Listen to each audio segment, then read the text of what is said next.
Looking at Chelsea's summer transfer window, it seems like every fan is talking about how disorganised Chelsea's window is. It looks like we're going from one signing to the other, and it looks like we don't really know what we're doing. But really, I do think Tuchel has a plan, especially for the midfield.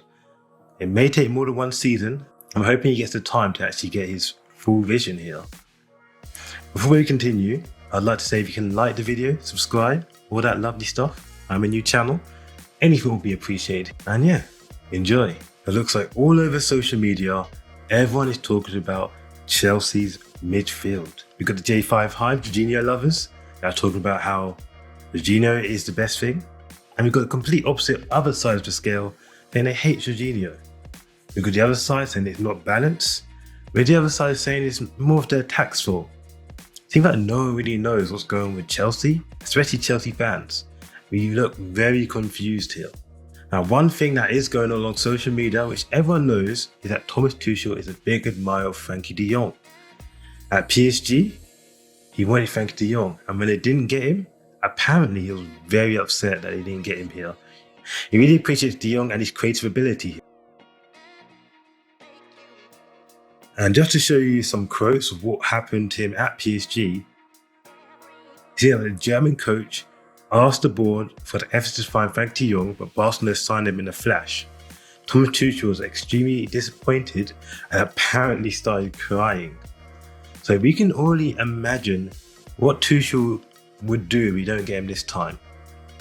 Yeah, it looks like Man United are in the lead right now, but Chelsea, they are in the background lurking for this signing. Now, personally, I do think we do have players that are just as good as Frenkie de Jong. AKA we got Mateo Kovacic. I think is not saying he's a Frenkie de Jong replica, but he's going to be in the same role here. But it seems like Thomas Tuchel's plan is to have one creative midfielder and one defensive midfielder. Now the creative midfielder, we all know, is going to be Frenkie de Jong, which is who he wants. Now we all know the main problem with Frenkie de Jong is he mainly doesn't want to leave Barcelona. Now, I'm not sure it's for his love for Barcelona anymore or that he needs to get paid his 17 mil, which they owe him. So this is why I'm pretty sure Barcelona do want to get rid of him simply because they don't want to pay that 17 mil. And also they're looking at other signings like Bernardo Silva, who they can't get until Frenkie de Jong goes. Looking at pre-season games, Frenkie de Jong has been playing centre-back, definitely not where he plays, and it looks like he's been replaced by Kessie. So is Frenkie de Jong happy here? I don't know. We even see him liking a post about how he's being treated at Barcelona here. So maybe his love has gone for Barcelona, but mainly he just needs some money. Now, Man United, it seems like he doesn't like Manchester. I'm not sure though, because Man United haven't pulled out, so there's definitely still something in it, but we're not quite sure as of yet. Now, Chelsea are looking in it. They're lurking. It seems like maybe Barcelona get the go ahead. Chelsea may jump in. We have Champions League football. Whereas Man United have Ten Hag, who used him before. It's kind of even here. Maybe he likes London more than Manchester, we don't know here. So yeah, Frenkie de Jong is a big player for Tuchel. Now it seems like Tuchel would always use two in the midfield, aka 3-4-3 with two centre mids, or 4-2-2-2 with two centre mids. I don't think he really likes the idea of 4-3-3 or just three midfielders. He likes to be flexible here and have other positions move into the midfield and have two mainstays in the midfield. So Frenkie de Jong being the, let's just say, the right centre mid, he's still looking to get one destroyer, as we shall call it. It's been well publicly known, and it looks like it's going to be Declan Rice. Now we all know Declan Rice, we cannot get him this season. Reasons why? Firstly, West Ham are overpriced him way too much. They want 130 mil for Declan Rice.